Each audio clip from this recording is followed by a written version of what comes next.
Webflow GSAP. If this guide helpful, don't forget to like and subscribe. To create a website using a Webflow template, start by going to your website and searching for Webflow.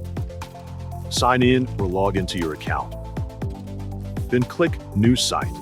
After that, choose Template and click See More Templates in Marketplace on the down right corner.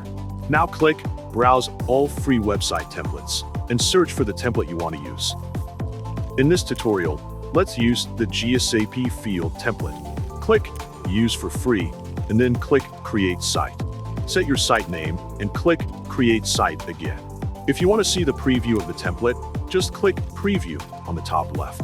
To edit the template content, such as text and images, simply click and select all the text you want to change and input a new one. If you want to edit an image, select one image you want to edit, then click the Setting button on the top and click Replace Image.